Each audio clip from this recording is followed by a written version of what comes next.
चलो सब लोग शांत हो जाओ। देख तुम लोग को ये वाला बुक खरीदना है, दिखाई दे रहा है क्या लिखा हुआ है? सब लोग मॉडल पेपर खरीद लो, ठीक है। दिखाई दे रहा है क्या लिखा हुआ? Model paper with OMR seat, देख रहा है ना? यही ना तुम लोग को मॉडल पेपर खरीदना है। बिहार बोर्ड जो जारी किया है ना, बिहार बोर्ड यही जारी किया है, यही वाला खरीदना है।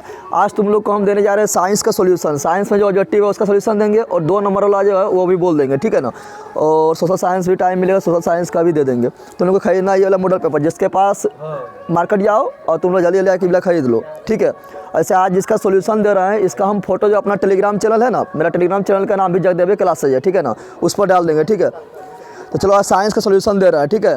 तुम लोग को एक ही खरीदना है, सबको एक ही खरीदना है, तुम लोग भी मिला लेना, ठीक है ना। साइंस में जो सोल्यूशन देंगे तुम लोग वहाँ कह रहे बंदर साइंस का सोल्यूशन जो देंगे ना, वहाँ जब जाएगा बुक खरीदने तो साइंस का क्वेश्चन मिला लेना, मिलेगा वो तो वही वाला सही है, समझ तुम लोग आ गया ना, तो वही वाला लेना है, ठीक है। सबका अलग अलग हो जाएगा तो दिक्कत हो जाएगा। अब मॉडल सेट तुम लोग को प्रत्येक दिन को जरूर मारो, ठीक है ना। प्रत्येक दिन एक मॉडल सेट जरूर मारो। किसी दिन साइंस का मार लो, तो किसी दिन सोशल साइंस का मार लो, किसी दिन मैथ का मार लो, किसी दिन हिंदी का मार लो, किसी दिन संस्कृत का मार लो। लेकिन मॉडल सेट टाइम के अंदर, ठीक है ना, 3 घंटा टाइम देता है जिसमें, उसमें 3 घंटा, और जिसमें 2.5 घंटा टाइम देता है उसमें 2.5 घंटा। यानी टाइम के अंदर तुम जरूर मारो मॉडल सेट। जितना मॉडल सेट मारेगा वो टॉनिक का काम करेगा, ठीक है, उतना फायदा करेगा, ठीक है। तो मॉडल सेट सोल्यूशन जरूर मारो। चलो इसका हम सोल्यूशन दे रहे हैं, जिसके पास बुक है बुक निकाल लो, ठीक है। या तो इसका फोटो हम अपना टेलीग्राम चैनल जगदेव क्लासेज पर डाल देंगे, समझ आ रही है ना। चलो बहुत काम करेगा यहाँ पर जो बताएंगे उसका करेंगे हम डिस्कशन। क्या करेंगे? डिस्कशन करेंगे। तो डिस्कशन पर तुम लोग को बहुत ध्यान देना है, ठीक है ना। डिस्कशन पर ध्यान देगा तो बहुत फ़ायदा करेगा, ठीक है। क्योंकि आप जितना रिवीजन कर सकता है जितना मॉडल से सोल्यूशन मार सकता है, ठीक है। और ज्योग्राफी में जो बच्चा लोग वो जल्दी खत्म कर देंगे, टेंशन न लेना है, ठीक है। और तुम लोग को मेरा सब वीडियो कैसे मिलेगा? तो मेरा फोटो नहीं आ रहा है ना चश्मा वाला, उस पर क्लिक कर तो आएगा तुम लोग का प्ले लिस्ट का ऑप्शन। किसका ऑप्शन आएगा? प्ले लिस्ट का ऑप्शन आएगा। तो प्ले लिस्ट के ऑप्शन में जाना है। किसमें जाना है? प्ले लिस्ट के ऑप्शन में जाएगा तो तुम लोग को सब वीडियो मिल जाएगा। फिजिक्स बोले या केमिस्ट्री बोले या बायोलॉजी बोले या history, geography, civics, economics, Hindi, Sanskrit, Hindi व्याकरण, संस्कृत व्याकरण, VVI ऑब्जेक्टिव, उसके बाद VVI सब्जेक्टिव, सब वीडियो तुम लोग को मिल जाएगा A to Z, ठीक है ना। NCERT में 12 चैप्टर सब मिल जाएगा, ठीक है। चलो स्टार्ट कर रहे हैं। बुक है तुम लोग के पास? तुम लोग को बोल दिए ये वाला प्रत्येक दिन जरूर देखना है। जो सोल्यूशन दे रहे हैं प्रत्येक दिन देखना है, तुम लोग को बहुत फायदा करेगा, ठीक है ना। 5 को सब है। 5 को विज्ञान का मॉडल सेट सोल्यूशन दिया गया है। 5 को मतलब 5 को हर सब्जेक्ट का इसमें मॉडल सेट दिया गया है। डबल क्वेश्चन जहाँ रहना चाहिए डबल क्वेश्चन दिया गया है, जिस प्रकार तुम लोगों का क्वेश्चन आएगा बोर्ड एग्जाम में, ठीक है। चलो स्टार्ट करते हैं। चलो देख रहे क्या बोल रहा है। पहला क्वेश्चन बोल रहा है पौधे में जनन अंग कहाँ पाए जाते हैं? तो पौधे में जनन अंग फूल में पाया जाता है। कहाँ पाया जाता है? फूल में। कहाँ पाया जाता है? और फूल को ही बोलते हैं पुष्प। क्या बोलते हैं? तुमने पर्यायवाची शब्द पढ़ा है? पर्यायवाची शब्द नहीं पढ़ा है? पर्यायवाची शब्द ने क्या पढ़ा है? फूल को हम पुष्प बोलते हैं, सुमन बोलते हैं, कुसुम बोलते हैं। तो ए बंदर समझ आ रहा है तो लोग को? तो इसमें हो जाएगा पुष्प। क्या होगा? पुष्प। यानी पुष्प, फूल का जनन अंग पुष्प है। क्या है? तुम लोग नहीं सुधरेगा कि रे, शांत रहेगा तुम लोग, समझ तुम लोग आ गया। तो फूल का जनन अंग कौन होगा? पुष्प। क्या हुआ? अब तुम लोग का ये क्वेश्चन यहाँ पूछता है, यहाँ ध्यान दे, जो हम डिस्कशन कराना वो ध्यान दे। पुष्प में होता है एक तो नर भाग, एक होता है मादा भाग, होता है ना। तो नर भाग को हम बोलते हैं क्या? पोषे पुरुष, पोषे पुंकेसर। नर भाग को क्या बोलते हैं? नर भाग को बोलते हैं पुंकेसर। क्या बोलते हैं? और जब बहुत सारा पुंकेसर एक साथ आ जाएगा तो उसको बोलते हैं पुमंग। क्या बोलते हैं? तो पुंकेसर भी नरे भाग और पुमंग भी नरे भाग। और फूल में जो अस्त्री वाला भाग होता है उसको क्या बोलते हैं? उसको बोलते हैं अस्त्री केसर। फूल में जो मादा वाला भाग होता है उसको क्या बोलते हैं? अस्त्री केसर। अब बहुत सारा अस्त्री केसर एक साथ आएगा तो उसको बोलते हैं जायांग। क्या बोलते हैं? समझ तो लोग आ गया। तो फूल का नर भाग पुंकेसर और फूल का अस्त्री वाला भाग अस्त्री केसर। समझ तो लोग आ गया। और फूल में जो फूल का कौन सा भाग फल में बदलता है? अंडाशय। अब फूल का कौन सा भाग बीज में बदलता है? तो बीजांड। इतना याद रखना। समझ आ गया तू लोग को? अगला क्वेश्चन, प्रकाश संश्लेषण की क्रिया होती है। सिंपल हम लोग जानते हैं प्रकाश संश्लेषण वो करेगा जिसके पास क्लोरोफिल है। जिसके पास क्लोरोफिल, और जिसके पास क्लोरोफिल रहेगा वो रहेगा हरा। क्या रहेगा? तो यहाँ पर क्या हो जाएगा? यहाँ हो जाएगा हरे पौधों में। क्या होगा? हरे पौधों में। तो पूछेगा पेड़ पौधे के पत्तियों का रंग हरा क्यों होता है? क्लोरोफिल के कारण। क्लोरोफिल में कौन सा धातु पाया जाता है? मैग्नीशियम। लोहा पाया जाता है। अरे मारेंगे रडार लेके तो लोहे खाली काम करेगा, भोग देंगे लोहा। चलिए ध्यान दे। तो क्या बोले थे? हाँ तो फिर अति क्लोरोफिल में कौन धातु पाया जाता है? मैग्नीशियम। जो डिस्कशन करा रहे हैं काफ़ी अथी है, ठीक है। इसका फोटो तुम लोग को हम डाल देंगे यार, तुम लोग बुक खरीद ले, बुक खरीद लेना जरूरी है। ज़्यादा रुपया नहीं लगेगा, कितना लगेगा? 60 रुपया लगेगा, ठीक है ना। तो बुक खरीद ले, इसका सोल्यूशन हम पर डे को देंगे, ठीक है ना। पर डे एक ठो सोल्यूशन इसका देंगे, आप बहुत फ़ायदा करेगा, देख लेगा तो, ठीक है। और 2 नंबरिया जो है साथ सोल्यूशन देते चल जाएंगे, ठीक है ना। चलो क्या बोल रहे थे हम? हाँ तो फूल अथी पेड़ पौधा का हरा रंग क्लोरोफिल के कारण होता है, क्लोरोफिल के कारण। और हम लोग के ब्लड का रंग, खूना के रंग लाल क्यों होता है? हीमोग्लोबिन के कारण, हीमोग्लोबिन के। हम लोग के खूना में क्या पाया जाता है? लोहा। क्या पाया जाता है? लोहा। और लोहा को बोलते हैं Fe, क्या बोलते हैं? और लोहा का परमाणु संख्या 26 होता है, समझा गया। जो हम डिस्कशन कराते हैं उस पर भी ध्यान देना है। अरे बंदर ऐसे हम फालतू मंत्र नहीं पढ़ना, सुहा नहीं कर रहे हैं हम, मंत्र पढ़ना तुम लोग सुहा नहीं करते जाना है। जो हम डिस्कशन कराते हैं उस पर ध्यान देना है, ठीक है ना। कोई दिक्कत है? और मूत्र का रंग पीला क्यों होता है? तो यूरोक्रोम के कारण, यूरोक्रोम के, समझ आ गया तुम लोग को। चल अगला, प्रकाश संश्लेषण क्रिया में ऑक्सीजन किस रूप से बाहर निकलता है? तो हम जानते हैं कि प्रकाश संश्लेषण क्रिया में क्या होता है? तो ऑक्सीजन बाहर निकलता है, पता है ना। प्रकाश संश्लेषण के दौरान पेड़ पौधा जो है वातावरण से CO2 गैस लेता है, CO2 गैस, और देता हम लोग को ऑक्सीजन है, देता हम लोग को। तो ऑक्सीजनमा जो है कहाँ से निकला? तो ऑक्सीजनमा ही निकला जल के टूटने से, जल के। तो पूछेगा ऑक्सीजन जो निकलता है कहाँ से निकलता है? जल के टूटने से, जल के। और पेड़ पौधा जो है प्रकाश संश्लेषण, पेड़ पौधा जो है प्रकाश संश्लेषण 4 कच्चा पदार्थ की उपस्थिति में करता है, उपस्थिति में करता है, पता है तुम लोग को। एक तो वातावरण से CO2 गैस लेता है, वातावरण से क्या लेता है? और जरिया के द्वारा मिट्टिया से पानी ग्रहण करता है, पानी ग्रहण। और सूर्य प्रकाश के उपस्थिति में क्लोरोफिल के द्वारा क्या करता है? तो बनाता है अपना भोजन, प्रकाश संश्लेषण करता है और ग्लूकोज बनाता है। और ऑक्सीजन भी मुक्त होता है। ऑक्सीजन कहाँ से मुक्त होता है? तो पनिया से, यानी जल के टूटने। रे जानवर बंदर है कि जो बोल रहा है उसको ध्यान नहीं दे रहा है। जो बोल रहा है 2 नंबर में क्वेश्चन आ जाएगा, बताओ पेड़ पौधा के 4 कच्चे पदार्थ क्या है? तो ये नहीं बताए थे हम, तो डिस्कशन कराने ध्यान नहीं देना है लड़के का। और तुम लोगों में कमेंट करता है कि 2 नंबर वाला साइंस में 2 नंबर वाला लघुत्तरीय प्रश्न का सॉल्यूशन दे देना। अरे बंदर क्या इतना हम पढ़ा दिए तुम लोग को, साइंस पूरा पढ़ा दिए हैं, क्रैश कोर्स करवा दिए हैं, इतना डिटेल से पढ़ाए हैं, ठीक है। तभी तुम लोग को 2 नंबर वाला नहीं बनेगा ना, बांध रहे हैं तुम लोग। 2 नंबर वाला बन जाना चाहिए, ठीक है ना।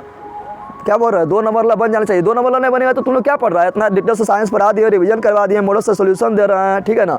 हाँ बोले 5 नंबर वाला बोलता तो अलग बात होता, 5 नंबर का सोल्यूशन हम दे चुके हैं, नहीं दे चुके हैं।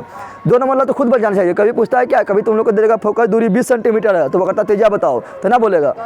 हाँ ये सब क्या बताएं? 2 नंबर वाला, तो 2 नंबर वाला तुम लोग खुद बन जाना चाहिए। 2 नंबर में उसका अता क्वेश्चन है तो कुछ पूछे बन जाना चाहिए, ठीक है ना। चलो अगला, जठर ग्रंथि कहाँ पाई जाती है? जठर ग्रंथि कहाँ पाई जाती है? जल्दी बताओ, जठर ग्रंथि कहाँ पाई जाती है? इतने पढ़ाए थे तुम लोगों ने, बता ना।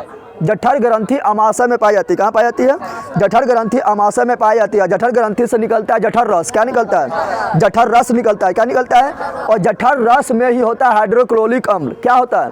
हाइड्रोक्लोरिक अम्ल। हाइड्रोक्लोरिक अम्ल बोले तो HCl, HC। और क्या होता है? अम्लीय। क्या होता है? और भोजन को कर देता है अम्लीय, भोजन को करता है अम्लीय। तुम लोग को पता है ना। तो जठर ग्रंथि से जठर रस, पता है तुम लोग को। और हम लोग का निकलता है तो क्या? तो निकलता है लाल ग्रंथि। लाल ग्रंथि से क्या निकलता है? तो टाइलिन नामक एंजाइम, टाइलिन नामक। और हम लोग का शरीर में, हम लोग का मुख में 3 जोड़ी लाल ग्रंथि पाया जाता है, पता है तुम लोग को। और लाल ग्रंथि से निकलता है टाइलिन नामक एंजाइम जो भोजन में उपस्थित कार्बोहाइड्रेट का पाचन करता है। इस प्रकार भोजन का पाचन का शुरुआत हमारे मुख से स्टार्ट हो जाता है और कहाँ तक जाता है?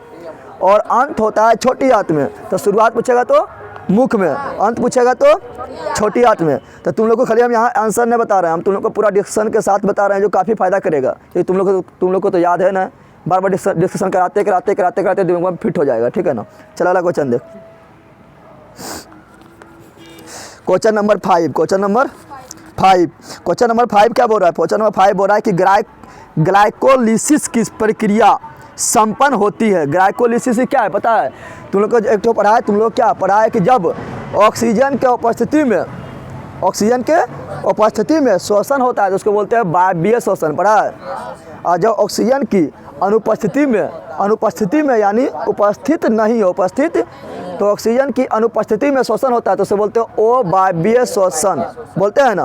और अवायवीय श्वसन में ही होता है ग्लाइकोलाइसिस। क्या होता है? और तुम लोग को पढ़ाए थे कि जो ऑक्सीजन की अनुपस्थिति में जो श्वसन होता है उसे अवायवीय श्वसन बोलते हैं, और वो होता है कोशिका द्रव में। कहाँ होता है? पढ़ाए थे तुम लोग को। संपूर्ण चरण कोशिका द्रव में होता है, इसका आंसर होगा कोशिका द्रव। क्या होगा? और तुम लोग को पढ़ाए थे कि ऑक्सीजन की उपस्थिति में जो श्वसन होता है उसे वायवीय श्वसन बोलते हैं, और उसका श्वसन 2 चरण में होता है, एक होता है कोशिका द्रव में, एक होता है माइटोकॉन्ड्रिया में। और माइटोकॉन्ड्रिया में संपूर्ण होता है, यानी पूर्ण होता है। बताए थे तुम लोग को, तो इसका होगा कोशिका द्रव। क्या होगा? अगला क्वेश्चन है 6 number, ethyl alcohol. Ethyl alcohol किस प्रकार के श्वसन से बनता है? तो अवायवीय। इथाइल अल्कोहल अवायवीय श्वसन से बनता है। तुम लोग को पढ़ाए थे ना, अवायवीय श्वसन ऑक्सीजन की अनुपस्थिति में होता है और इसका संपूर्ण चरण कोशिका द्रव में होता है। इसमें ग्लूकोज टूटता है और इथाइल अल्कोहल यानी C2H5OH और प्लस CO2 में बदल जाता है। बताए थे तुम लोग को ना? बताए थे। और जब ऑक्सीजन की उपस्थिति में होता है तो उसे वायवीय श्वसन बोलते हैं। क्या बोलते हैं? वायवीय श्वसन बोलते हैं। और ये होता है पहला चरण कोशिका द्रव में, और दूसरा चरण होता है माइटोकॉन्ड्रिया में। और यहाँ पर ग्लूकोज टूटता है, CO2 H2O और काफ़ी मात्रा में एनर्जी मिलता है। पढ़ाए थे। तो यहाँ पर इथाइल अल्कोहल बन रहा है तो होगा अवायवीय श्वसन, और अवायवीय श्वसन ईस्ट में होता है। पढ़ाए थे तुम लोग को। तो जितना डिस्कशन कराए हैं इस पर ध्यान देना है, ठीक है। चलो अगला क्वेश्चन। अगला है 7 नंबर, सबसे छोटी अंतःस्रावी ग्रंथि कौन है? तो सबसे छोटी अंतःस्रावी ग्रंथि है पीयूष ग्रंथि। पीयूष ग्रंथि को ही बोलते हैं लला सांतरा ने। पहले ध्यान देना हम क्या बोल रहे हैं, अपने मास्टर बनने लगता है। चलिए यहाँ ध्यान दे। सबसे छोटी अंतःस्रावी ग्रंथि को बोलते हैं पीयूष ग्रंथि। पीयूष ग्रंथि को ही बोलते हैं पिट्यूटरी ग्रंथि। क्या बोलते हैं? पिट्यूटरी ग्रंथि। पिट्यूटरी ग्रंथि को ही बोलते हैं मास्टर ग्रंथि। क्या बोलते हैं? मास्टर ग्रंथि। उसको मास्टर ग्रंथि हम इसलिए बोलते हैं क्योंकि सब जितना भी ग्रंथि उसके नीचे है, यानी यहाँ से नीचे जितना है पीयूष ग्रंथि यहाँ पर आता है, ठीक है। सबको क्या कहते हैं? कंट्रोल करता है मास्टर की तरह, इसलिए उसको बोलते हैं मास्टर ग्रंथि। क्या बोलते हैं? पता है तुम लोग को? लेकिन पूछेगा हम लोग का शरीर का सबसे बड़ा ग्रंथि कौन है? तो बोलना है यकृत। क्या बोलना है? और यकृत को ही बोलते हैं लीवर। क्या बोलते हैं? नहीं बोलता है। और उसी को उर्दू में बोलते हैं जिगर। क्या बोलते हैं? और तुमने बोलता है ना जिगरवा हो फरिया ले, बोलता है। चलिए यहाँ ध्यान दे। और सबसे बड़ा अंग भी क्या है मेरा? लीवर ही है। क्या है? लीवर ही है। कितना केजी होता है? 1.5 केजी का होता है। और लीवर से क्या निकलता है? लीवर से निकलता है क्या? तो तुम लोग पता है कि पित्त निकलता है, और वो क्षारीय होता है। क्या होता है? और पित्त जमा होता है कहाँ पर? पित्ताशय में। पता है ना इतना? चलो अगला क्वेश्चन। अगला क्वेश्चन है मेरा 8 नंबर, पौधे के वायवीय भागों से जल के ह्रास की क्रिया कहलाती है। बोला पौधे के बाहरी भाग, वायवीय भाग बोले तो बाहरी भाग, जैसे पत्ती से जल का ह्रास होना, यानी जल का ह्रास यानी जल का निकलना। जल का निकलना क्या कहलाएगा? तो वाष्पोत्सर्जन कहलाएगा। नहीं कहलाएगा? अरे कहलाएगा ना, वाष्पोत्सर्जन कहलाता है। क्या कहलाता है? वाष्पोत्सर्जन। कोई दिक्कत है? चलो अगला क्वेश्चन। घेंगा रोग पनपता है, तो हम लोग जानते हैं घेंगा रोग को ही इंग्लिश में ग्वाइटर रोग बोलते हैं। क्या बोलते हैं? घेंगा रोग बोले या ग्वाइटर रोग बोले या गलगंड रोग बोले, तीनों सेम है। क्या है? घेंगा रोग में क्या होगा? यहाँ पर थुम्बा ऐसा निकल जाएगा, मासा निकल जाएगा। नहीं निकलेगा? समझ आ रहा है ना? यहाँ पर मांस निकल जाएगा। क्यों निकलेगा? आयोडीन की कमी से। आयोडीन की कमी, क्योंकि आयोडीन के शरीर में कमी होगा तो हो जाएगा क्या? घेंगा रोग। क्या हो जाएगा? क्यों होगा? क्योंकि थायराइड ग्रंथि में जो थायरॉक्सिन हार्मोन होता है, थायरॉक्सिन हार्मोन बनाने के लिए ज़्यादा काम करना पड़ेगा। ज़्यादा चक्कर में बर्दाश्त के बाहर होगा, निकल जाएगा इतना बड़ा मांस। समझ आ रहा है? इसको बोलते हैं घेंगा रोग। आयोडीन की कमी ना होने देना, ठीक है। चलो अगला देख। और तुम लोग को पता है कि इंसुलिन होता है ना, इंसुलिन की कमी से कौन सा रोग होता है? मधुमेह रोग ना होता है? मधुमेह रोग, या उसी को बोलते हैं चिनिया बीमारी, या उसी को इंग्लिश में बोलते हैं डायबिटीज़। क्या बोलते हैं? या उसी को इंग्लिश बोलते हैं शुगर। क्या बोलते हैं? पता है तुम लोग को? तो क्या होता है? इंसुलिन की कमी से पता है ना, या उसी को बोलते हैं मधुमेह। क्या बोलते हैं? मधुमेह। समझ आ गया तुम लोग को? तो ये भी याद रखना, ठीक है। चलो अगला क्वेश्चन। रक्त में हल्के पीले रंग, रक्त में हल्के पीले रंग के चिपचिपे द्रव को कहते हैं। तो रक्त में जो द्रव होता है, तुम लोग को बताए थे ना कि रक्त को 2 भाग में बांटे थे, एक तो ठोस भाग, एक द्रव वाला भाग। द्रव वाला भाग को क्या बोलते थे? प्लाज्मा। ना पढ़ाए थे? तुम लोग को पहले देखो, तुम लोग को पहले परीक्षा में जाएगा, तो परीक्षा में तुम लोग जब भी जाएगा तो डबल क्वेश्चन रहेगा, ठीक है ना। कि जिसमें 100 क्वेश्चन रहेगा उसमें तुम लोग को 50 को बनाना रहेगा, और जिसमें 80 रहेगा उसमें 40 को बनाना रहेगा। तो तुम लोग को बनाना वही क्वेश्चन है जो तुम लोग को पता है कि 100% मेरा सही हो जाएगा। और तुम लोग को बकलोल कहीं का इतना पढ़ा रहा है तुम लोग को, तो तुम लोग को घटा के ऐसी तो तुम लोग 70-80 को, अगर मान लो 100 क्वेश्चन है तो तुम लोग को 80 को ऐसे बन जाना चाहिए, ना बनेगा। तो तुम लोग को 80 नहीं बना देना, मतलब उसमें भी तुमको वो वाला चुनना है जो तुम लोग को 100% चांस है कि ब्रह्मा विष्णु महेश भी आ जाएगा तभी गलत ना होगा, वो बनाना है। समझ आ गया ना? तो यहाँ आएगा तो काटेंगे बोतल का छुरिया से, समझ गया ना? समझ तुम लोग आ गया ना? फिर 2 नंबर का क्वेश्चन चुनना है, तो 2 नंबर का क्वेश्चन में भी वो वाला ही बनाना है जो तुम लोग को पता चलेगा कि हाँ इसको आसानी से हम लिख सकते हैं, कोई दिक्कत ना है। जैसे मान लो दे दिया कि फोकस दूरी 20 सेंटीमीटर, तो वो कहता त्रिज्या बताओ, तो इसमें नंबर कटेगा, 50 नंबर आ देगा, नंबर भी नहीं कटेगा, आसानी से बन जाएगा। तो उसी तरह क्वेश्चन चुन के बनाना है। समझ तुम लोग आ गया ना? आई तुम लोग को गेस्ट पेपर खरीद लो, गेस्ट पेपर ना आई मॉडल से सोल्यूशन है जो बिहार बोर्ड जारी किया है, ठीक है ना? सामने रखो, जब हम पढ़ाते हैं प्रत्येक दिन तुम लोग को अब इसका एक सोल्यूशन मिलेगा, ठीक है? और ज्योग्राफी तो चलते रहेगा, ज्योग्राफी खत्म कर देंगे, इसका प्रत्येक दिन तुम लोग को सोल्यूशन मिलेगा। तुम लोग सामने किताब रखना है, जब हम बक रहे हैं मंत्र पढ़ रहे हैं तो तुम लोग खाली सुहा नहीं करना है, इसको साथ में रखना है सामने और साथ में पढ़ते जाना है। समझ आ गया ना? हम जो बोलेंगे डिस्कशन पर ध्यान देना है, ठीक है? खाली आंसर बताएंगे तो उससे कोई फायदा ना है, आंसर सब जानते हैं बताने। चलिए यहाँ ध्यान दे, कितना नंबर हो गया? चलो अगला, तो इसमें हो जाएगा प्लाज्मा, क्या जाएगा पता है ना? और प्लाज्मा ये 55% हम लोग का ब्लड में होता है, 55% हम लोग का ब्लड में होता है, पता है तुम लोग को? चलो अगला क्वेश्चन, रक्तचाप क्या बोल रहा है? रक्तचाप बोले तो ब्लड प्रेशर, रक्तचाप बोले तो ब्लड प्रेशर। तो बोल रहा है कि रक्तचाप मापने के उपकरण को कहते हैं, यानी ब्लड प्रेशर बा मापे वाला उपकरण को क्या कहते हैं? तो स्फिग्मोमैनोमीटर, स्फिग्मोमैनोमीटर पर जाएगा, बोलेगा तुम्हारा ब्लड प्रेशर बा हाई हो गया, यहाँ पर एगो अच्छी पट्टी ऐसा लेगा, ऐसे ऐसे बांध देगा, एगो ऐसे फूक फूक करने वाला रहेगा, फूक फूक करेगा, और एगो शीशा वाला ऐसे रहेगा, उसमें देखेगा चढ़ रहा है तो वही ब्लड प्रेशर मापता है। क्या मापता है? Blood pressure. समझ तुम लोग आ गया? चलो अगला क्वेश्चन, तो ब्लड प्रेशर मापने वाला स्फिग्मोमैनोमीटर, स्फिग्मोमैनो। और एक सामान्य व्यक्ति का रक्तदाब कितना होना चाहिए? तो 120/80, 120/80 होना चाहिए। समझ आ गया? तो एक सामान्य व्यक्ति है, सामान्य बोले समझ रहा है? सामान्य मतलब समझना कि उसका टेंगड़िए ना है, सामान्य मतलब हो गया क्या? स्वस्थ है, क्या है? स्वस्थ है। तो उसका ब्लड प्रेशर 120/80 होना चाहिए, 120/। अगला क्वेश्चन नंबर 12, वाष्पोत्सर्जन की क्रिया पाई जाती है, बताए थे पेड़ पौधा जंतु भी, हम लोग का भी वाष्पोत्सर्जन होता है कि हम लोग का वाष्पोत्सर्जन होता है? नहीं, खाली होता है पेड़ पौधा में, कहाँ होता है? अगला 13 नंबर क्वेश्चन, निम्नलिखित में किसमें खुला परिसंचरण तंत्र पाया जाता है? देखो तुम लोग, खुला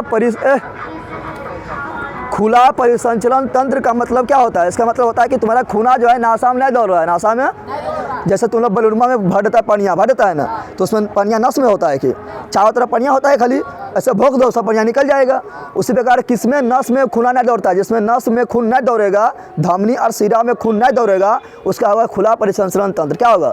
तो जितना भी कीट है उसमें होता है खुला परिसंचरण तंत्र। समझ आ गया? जितना भी कीट है उसमें खुला परिसंचरण तंत्र होता है। और सभी कीट श्वसन करता है ट्रेकिया के माध्यम से, पढ़ाए थे हम लोग फेफड़ा के माध्यम से, और सभी कीट ट्रेकिया के माध्यम से पढ़ाए थे। इसमें हो जाएगा कीट। क्या होगा? अब इसमें कीट कौन है? खोइले तिलचट्टा है। कीट कौन है? तिलचट्टा। और तुम्हें को पता है ना, तिलचट्टा का रंग जो होता है सफ़ेद होता है। क्या होता है? सफ़ेद क्यों होता है? क्योंकि हीमोग्लोबिन में ना है, हीमोग्लोबिन है, हीमोग्लोबिन ना है। किस क्या होता है इसमें पता है? तो इसमें होता है हीमोसिल। क्या होता है? हीमोसिल होता है। अगला क्वेश्चन नंबर 14, रक्त क्या है? तो तुम लोग पढ़ाए थे रक्त जो है क्या है? टिश्यू है। क्या है? टिश्यू बोले तो उत्तक है। क्या है? उत्तक, ठीक है ना? तो रक्त एक उत्तक है। कैसा उत्तक है? तरल संयोजी उत्तक। तरल मतलब बहने वाला, तरल मतलब रक्त बहता है पूरा शरीर में, तो तरल संयोजी उत्तक। रक्त का पीएच मान 7.4 होता है, पता है ना? रक्त एक क्षारीय द्रव है, पता है तुम लोग को? रक्त क्या है? तो रक्त एक क्षारीय द्रव है। समझ आ गया इतना?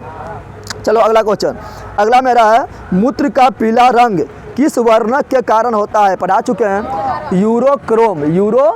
तो मूत्र का पीला रंग यूरोक्रोम, ब्लड का लाल रंग हीमोग्लोबिन, और पेड़ पौधा का पत्ती का हरा रंग क्लोरोफिल के कारण। याद रखना, ठीक है ना? क्लोरोफिल, पेड़ पौधा का पत्ती का रंग हरा, हम लोग का ब्लड का रंग लाल हीमोग्लोबिन, और मूत्र का पीला रंग यूरोक्रोम। समझ तुम लोग का आ गया? चलो अगला क्वेश्चन, अगला बोला, निम्नलिखित में कौन एक उभयलिंगी जंतु है? उभयलिंगी जंतु में तो समझता है, उभयलिंगी में तो समझता है, वैसा जंतु जिसमें नर एवं मादा दोनों एक हो। नर एवं मादा दोनों क्या हो? एक हो। उसे बोलते हैं उभयलिंगी। क्या बोलते हैं? समझ तुमने कहा गया। हम लोग उभयलिंगी है कि नर और मादा क्या है ना, नर अलग मादा अलग होता है, लेकिन जिसमें नर और मादा एक होगा क्या बोलते हैं? उभयलिंगी। क्या बोलते हैं? तो तुम लोग केचुआ रहता है, केचुआ, केचुआ तुम लोग समझता है रे? केचुआ जो मटिया में होता है, मटिया खोलेगा तो मटिया से तुम लोग को निकलेगा केचुआ, निकलेगा लाल लाल निकलता है, और तुम लोग मछली उसको जाके फंसाते थे, नहीं लगता है?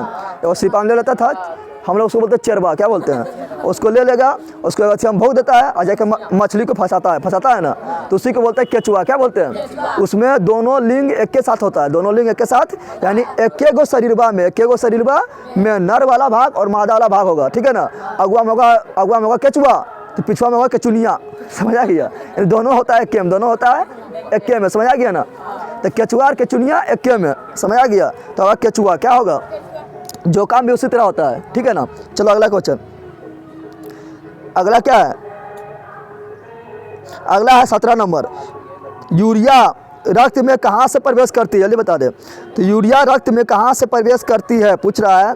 यूरिया जो है कहाँ भाग गया? यूरिया जो है रक्त में कहाँ से प्रवेश करती है? तो यूरिया रक्त में प्रवेश करती है यकृत से। कहाँ प्रवेश करती है?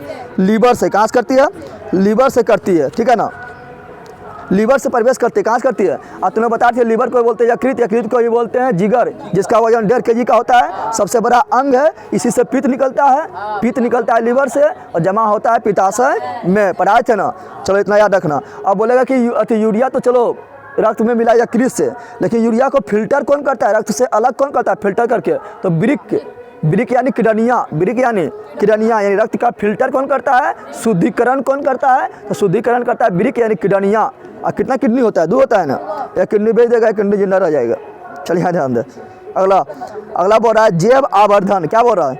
जैव आवर्धन प्रदर्शित करने वाला रसायन है। जैव आवर्धन तो समझ रहा है? जैव आवर्धन तो समझ रहा है? बोल रहा है कि जो मतलब जो है ना मिट्टी उट्टी में मिल के सड़ेगा करेगा नहीं, बल्कि पर्यावरण को प्रदूषण पहुँचाएगा, उसे बोलते हैं जैव आवर्धन। क्या बोलते हैं? तो यहाँ पर हो जाएगा DDT। क्या होगा? DDT। और DDT का फुल फॉर्म भी पूछता है, पता है तुम लोग को? इसका फुल फॉर्म भी पूछता है, तो बोलना डाइफिनाइल ट्राइक्लोरो यहाँ एथेन, ट्राइक्लोरोएथेन, ठीक है ना। अगला क्वेश्चन 19 नंबर। निम्नलिखित में से कौन एक प्राथमिक उपभोक्ता है? निम्नलिखित में से कौन एक प्राथमिक उपभोक्ता है? देखिए यहाँ पर तुम लोग जानता है कि पेड़ पौधा जो होता है ना, वो अपना भोजन खुद बनाता है। तो जो अपना भोजन खुद बना रहा है, ठीक है ना, वो होता है क्या? उत्पादक। क्या होता है? उत्पादक। और जो पेड़ पौधा को खा जाएगा वो कहलाएगा प्राथमिक उपभोक्ता। क्या कहलाएगा? प्राथमिक उपभोक्ता। क्या कहलाएगा? तो जो पेड़ पौधा को खाएगा वो क्या कहलाता है? प्राथमिक उपभोक्ता। जैसे मान लो बकरिया खा गया घासा के, तो बकरिया हो गया प्राथमिक उपभोक्ता, बकरिया हो गया। और जो खा जाएगा बकरिया को वो हो जाएगा द्वितीयक उपभोक्ता। क्या हो जाएगा? हम लोग खा जाते हैं बकरिया को, तो हम लोग द्वितीयक उपभोक्ता। क्या होगा? द्वितीयक उपभोक्ता। समझ तुमने कहा गया। और जो खा लेगा द्वितीयक उपभोक्ता को वो हो जाएगा तृतीयक उपभोक्ता। क्या हो जाएगा?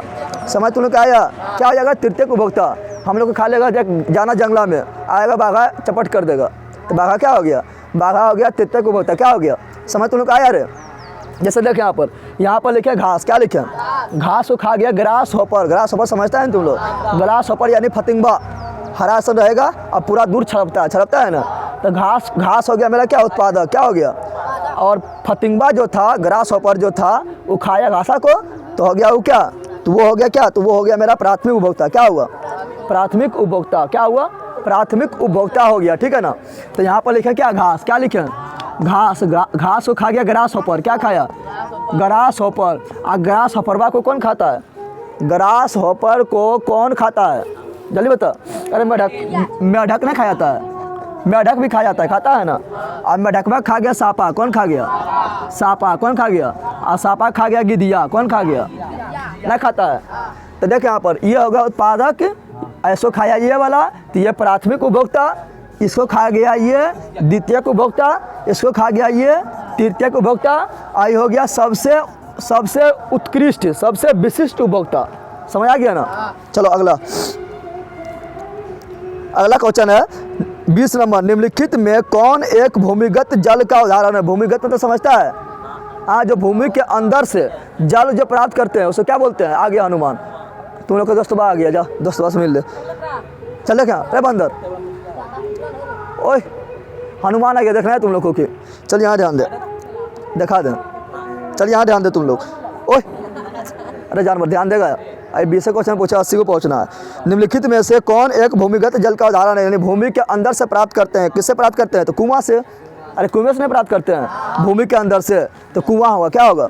कुआं होगा। अगला क्वेश्चन है मेरा 21 नंबर, प्राकृतिक चुनाव द्वारा जीवों का विकास कहलाता है। देख यहाँ पर बोल रहा है प्राकृतिक चुनाव द्वारा जीवों का विकास डार्विनवाद कहलाता है। क्या कहलाता है? डार्विनवाद ही न, डार्विन जो था वही दिया था क्या? तो उस सिद्धांत दिया था प्राकृतिक चयन का सिद्धांत। क्या दिया था?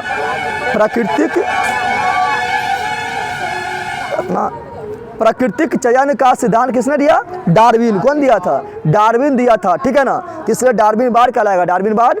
और तुम लोग को एक क्वेश्चन एकदम ध्यान रखना है जो काफ़ी इंपॉर्टेंट है। अनुवांशिक का पिता कौन कहलाता है?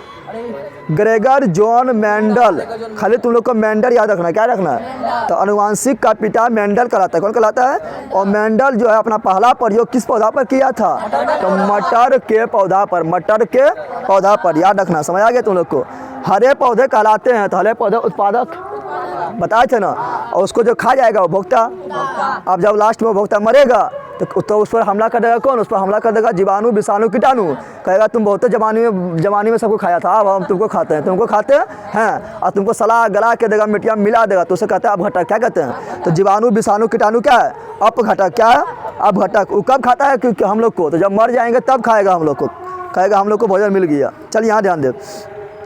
अगला है अंडो उत्सर्ग। क्या बोल रहा है? अंडो उत्सर्ग का कारण है, अंडो उत्सर्ग का, तो हो जाएगा तो अंडो उत्सर्ग का जो कारण है ना वो होता है फ्लोपियन। अंडा जो निकलता है ना वो निकलता है फ्लोपियन से, अंडाशय से निकलता है, अंडाशय से, और जाता है कहाँ पर? फ्लोपियन ट्यूब में। कहाँ जाता है? फ्लोपियन ट्यूब में जाता है। तो F से होगा फ्लोपियन, यानी FSH। क्या बोलेंगे? FSH क्या है? पता है? ये हार्मोन है। क्या है? ये हार्मोन है जो अंडा को अंडाशय से निकालने में मदद करता है, मदद करता। और तुम लोग को पता है, पूछेगा अंडा, तुम लोग को देखे हैं क्वेश्चन काफ़ी इंपॉर्टेंट आएगा, पूछेगा अंडा का निषेचन कहाँ होता है? तो अंडा का जो निषेचन होता है वो होता है कहाँ पर? Fallopian tube. फ्लोपियन यानी उसको हिंदी में बोलते हैं अंडवाहिनी। क्या बोलते हैं? लेकिन पूछेगा बता, जब अंडा निषेचन हो जाता है तो उसका विकास कहाँ पर होता है? विकास कहाँ पर? पूछेगा भ्रूण, उसको बोलते हैं भ्रूण। क्या बोलते हैं? भ्रूण है, भ्रूण। क्या? भ्रूण का विकास कहाँ होता है? तो क्या बोलना है? गर्भाशय। क्या बोलना है? तो निषेचन कहाँ हुआ? फ्लोपियन ट्यूब में। और भ्रूण का विकास कहाँ होता है? गर्भाशय में। चलो अगला क्वेश्चन पूछ रहा है, लैंगरहैंस की दीपिका। लैंगरहैंस की दीपिकाएं में इतना समझना, दीपिका पादुकोण, दीपिकाएं बोल रहा है। क्या बोल रहा है? तो लैंगरहैंस की दीपिकाएं कहाँ पाई जाती थी? पाया जाता है कहाँ पर? ये पाया जाता है अग्नाशय में। कहाँ पाया जाता है? लैंगरहैंस की दीपिकाएं अग्नाशय में पाई जाती है। और अग्नाशय से ही निकलता है एक हार्मोन, पता है? इंसुलिन हार्मोन निकलता है, और इसी से निकलता है लैंगरहैंस की दीपिकाएं से, ठीक है ना, इंसुलिन हार्मोन। और जहाँ इंसुलिन की कमी हुआ तो हो जाएगा चिनिया बीमारी। क्या हो जाएगा? चिनिया बीमारी हो जाएगा। डॉक्टर साहब बोलेगा चिनिया कम खो, रसगुल्ला पर ज़्यादा ध्यान नहीं दें, ठीक है ना। चलो अगला ध्यान दे। क्वेश्चन नंबर 25, क्वेश्चन नंबर अगला 25 नंबर क्वेश्चन बोल रहा है, थायोक्सिन हार्मोन। थायोक्सिन हार्मोन के संश्लेषण में निम्नलिखित में किसका होना आवश्यक है? थायोक्सिन लिख दिया, थायरोक्सिन लिखना चाहिए। क्या लिखना चाहिए? थायरोक्सिन लिखना चाहिए। क्या लिखना चाहिए? थायरोक्सिन। और हम लोग जानते हैं कि थायरोक्सिन हार्मोन जो होता है निकलता है थायराइड ग्रंथि से। क्या निकलता है? थायराइड ग्रंथि से निकलता है। और थायराइड ग्रंथि को उसको कंट्रोल कौन करता है? जो हार्मोन को, तो आयोडीन। कौन कंट्रोल करता है? और जब आयोडीन का हम लोग का शरीर में कमी होगा तो हो जाएगा कौन रोग? घेंघा रोग हो जाएगा। तो यहाँ पर आंसर होगा आयोडीन। क्या होगा? और इंसुलिन का कमी होगा तो मधुमेह लोग, चिनिया बीमारी, शुगर बीमारी, डायबिटीज बीमारी, रसगुल्ला नहीं खाए वाला बीमारी, ठीक है ना, रसगुल्ला खाएगा। चलिए यहाँ ध्यान दो। अगला क्या है? निश्चल कनिकाएं पाई जाती है। निश्चल कनिकाएं पाई, तो निश्चल कनिकाएं तुम लोग को पढ़ाए थे जब तुम लोग को पढ़ा रहे थे। क्या ओ बंदर? जब तुम लोग को हम पढ़ा रहे थे नेफ्रॉन, नेफ्रॉन जब हम तुम लोग को ऐसे पढ़ा रहे थे ऐसे करके, अच्छी तरह से बनाए थे ऐसे। इसको एक्सोन बोलते हैं, पता है ना। तो जब इस तरह चित्र बना रहे थे तो उसी में डॉट डॉट दिए थे। हम क्या दिए थे? कोशिका पढ़ाए थे, उसको बोले थे निश्चल कनिकाएं। क्या बोले थे? तो यहाँ पर आंसर कहाँ भाग गया रे? हाँ, तो हो जाएगा न्यूरॉन। क्या होगा? तो option number C, option number C. तो तुम लोग नेफ्रॉन और न्यूरॉन के बारे में हम तुम लोग को काफ़ी अच्छा बता दिए ना। ये दोनों को तुम लोग को पिक्चर भी आना चाहिए बनाने के लिए, और पूरा डिटेल में लिखने आना भी चाहिए। समझ आ गया ना? समझ आ जा रहा है बंदर? पूछेगा मनुष्य के शरीर का सबसे बड़ा कोशिका कौन है, तो बोलना है न्यूरॉन। क्या बोलना है? या बोलना है न्यूरॉन को ही बोलते हैं कि तंत्रिका कोशिका। क्या बोलते हैं?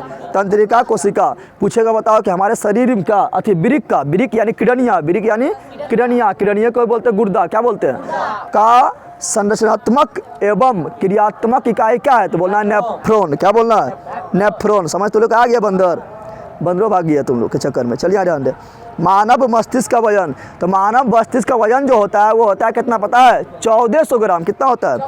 तो 1400 ग्राम खोई ले कहाँ है, तो सी नंबर में 1200 ग्राम से लेकर 1400 ग्राम से ना है, अरे 1.2 kg से 1.4 kg है ना, तो यही होगा। ठीक आ गया ना? और तुम लोग को पता है कि मानव मस्तिष्क को 3 भाग में बांटते हैं, पता है ना? आगे वाला अग्र मस्तिष्क, बीचा वाला मध्य मस्तिष्क और पिछुआ वाला पक्ष मस्तिष्क। पिछुआ वाला हम लोग का शरीर का सबसे बड़ा भाग कौन है? अग्र मस्तिष्क। कौन है? और अग्र मस्तिष्क में ही पाया जाता है सेरिब्रम। क्या पाया जाता है? सेरिब्रम पाया जाता है। और सेरिब्रम जो है यही है बुद्धि का केंद्र, चतुराई का केंद्र, ठीक है ना, लेल के केंद्र, बकलोल के केंद्र। लेल बकलोल कहाँ रहेगा? जब यह विकसित में रहेगा तो मेमोरी पावर यही है। कौन? सेरिब्रम। कौन है? याद करने की शक्ति, स्मरण करने की शक्ति, सब क्या है? सेरिब्रम। क्या है? सेरिब्रम है। और ये सबसे बड़ा होता है। क्या होता है? जितना भी मानव मस्तिष्क में अंग है सबसे बड़ा होता है यही सेरिब्रम। क्या होता है? और पिछुआ होता है सेरिबेलम। पिछुआ क्या होता है? सेरिबेलम होता है। क्या होता है? अगुआ में सेरिब्रम। क्या बोल रहे हैं? अगुआ में सेरिब्रम। और वही होता है बुद्धि का केंद्र, चतुराई का केंद्र, मेमोरी पावर, याद करने की शक्ति, स्मरण करने का शक्ति। और पिछुआ वाला मस्तिष्क में, पक्ष मस्तिष्क में होता है सेरिबेलम। बेलम। समझ आ गया ना? सेरिबेलम होता है। और सेरिबेलम क्या करता है? तुम्हारा शरीर को कंट्रोल करेगा, क्या बोलना है, कितना बोलना है, किधर चलना है। अब पी लेगा दरुआ, पी लेगा तो सेरिबेलम कहेगा हम गलियो बेहोश हो, हम गलियो। और तुम लोग चलेगा तो चलेगा नागिन डांस करके चलेगा। ठीक है ना? चलेगा इधर गिर जाएगा उधर को मार। ठीक है ना? उसके बाद ज़्यादा पी लेगा तो खुतबा आएगा, मुँह पर कर लेगा, टॉयलेट पतो नहीं चलेगा। समझ तुम लोग आ गया ना? तो दारू पीने से क्या खराब होता है? शराब पीने से क्या खराब होता है? सेरिबेलम खराब हो जाता है। ठीक है ना? फिर तुम जो है ना इंग्लिश बोलने लगेगा। चलिए यहाँ ध्यान दे। अगला क्वेश्चन नंबर 28 क्या बोल रहा है? निकट दृष्टि दोष अथवा दूर दृष्टि दोष के निवारण हेतु, निकट दृष्टि दोष अथवा दूर दृष्टि दोष के निवारण हेतु कौन प्रयुक्त लेंस द्वारा प्रतिबिंब होता है? तो बताओ, हम देखें यहाँ पर दोनों ने क्यों पूछ दिया। निकट दृष्टि दोष अथवा दूर दृष्टि दोष के निवारण हेतु प्रयुक्त लेंस द्वारा बना प्रतिबिंब होता है। तो हम लोग जानते हैं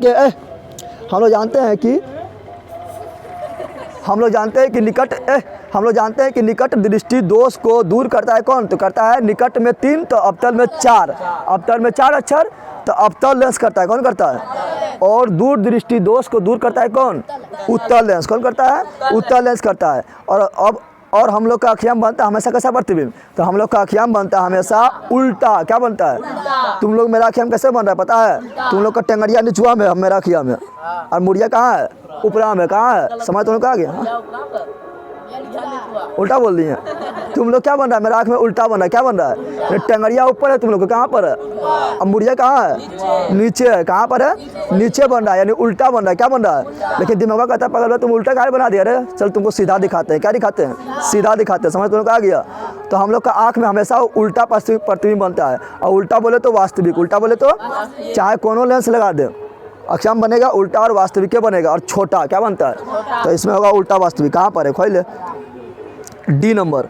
अगला क्वेश्चन नंबर 29, साइड मिरर के रूप में निम्नलिखित में कौन प्रयुक्त होता है?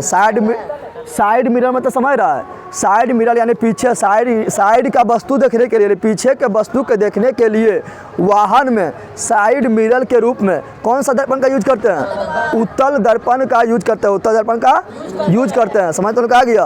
और जो रोड पर जो लगा रहता है परावर्तक लटवा लगा रहता है उसमें भी होता है उत्तल दर्पण। कौन होता है? उत्तल दर्पण होता है 2 जगह। बाकी बात सब हर जगह कुछ ही पूछे तो मानना है अवतल दर्पण। क्या मानना है?